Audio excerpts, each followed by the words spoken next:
What's good everyone, yadiiiigg, 4 eyes, 2 G's here, and today we're here to talk about Atlantic Records, who have been receiving a ton of scrutiny for their mismanagement of Lil Uzi and Untitled Chapter as of late.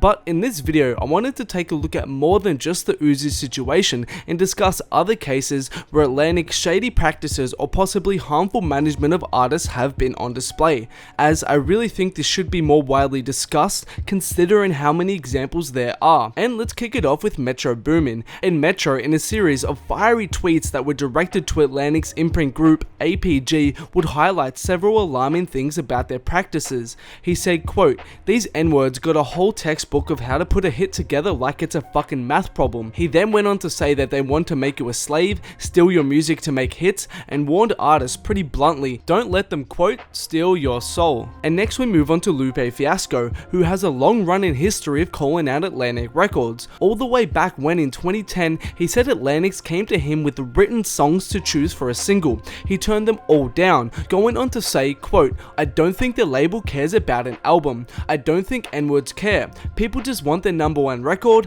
they don't care about the rest of the album." Since then to now, he has discussed Atlantic in a negative light on various other occasions. In 2017, he said that since Lasers, he has never put his all into an album because Atlantic didn't deserve it for how they treated him. And fast forward to 2019, he said they prey on poorer artists, and said that Lil Cohen, an infamous figure in the music industry, said that if he didn't sign a 360 deal, they couldn't guarantee they would still promote his albums, which is beyond conniving. The quote, "The music business, at least what I went through at Atlantic, wasn't a business, it was damn near a mob cartel," I think typifies his collection of statements the most. And before we go on guys, just a reminder, if you haven't, please make sure to hit that like button, subscribe to my channel if you aren't, turn on those notifications so you don't miss a video, and make sure to follow your boy in all social medias for more.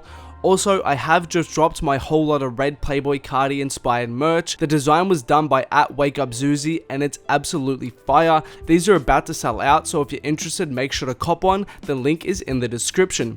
But getting back to it. And then we get to Young Thug, who has also had a rough experience while he was running around with Atlantic Records. According to BuzzFeed's expose on their situation, Atlantic actually stopped spending money on Young Thug altogether, and when Danny Brown wanted to get him on tour as a support, they wouldn't even cover his tour expenses due to him not cooperating with them. It was said that the contract in total was worth just $30,000 by one source, whilst another source said that he would be surprised if it was worth over $50,000. Thug, in this case, was dealing with APG, the same people Metro Boomin warned of, as I mentioned earlier on in the video, and apparently because they saw him as a risky artist at that time, the quote by the CEO directed towards Thug was, quote, "Fuck it, if you can sign him cheap, go for it," which exemplifies the label's predatory nature and is evidenced by just how small the deal was worth in total, according to the sources as I said earlier. The two's relationship soured to the point where the two parties ceased all communication and were in a stalemate, which sounds all too familiar to what Lil Uzi is going through right now. We've also seen Waka Flocka Flame call out Atlantic, saying that he fucking hates them and he wants off the label, and as well, even Action Bronson in a sequence of frustrated tweets would go at Atlantic, imploring artists to stay independent, which was in 2017. Then by 2018, he announced his departure from them. As well as this, both Waka and Bronson said that Atlantic were holding back their albums from dropping. And at this point, it's clearly more than just a once-off coincidence, and it should be made very clear that just like Lil Uzi has had issues with his label holding back Love Is Rage 2 in the past, as well as Untitled Chapter right now, Lupe, Waka, and Bronson all complained that Atlantic were holding their albums hostage and not letting them drop music. So it's more than obvious that Atlantic can really be on some fuck shit when it comes to dealing with certain artists and letting them drop music, and really should be held accountable for it. Furthermore, amongst other labels, they were also a target of huge backlash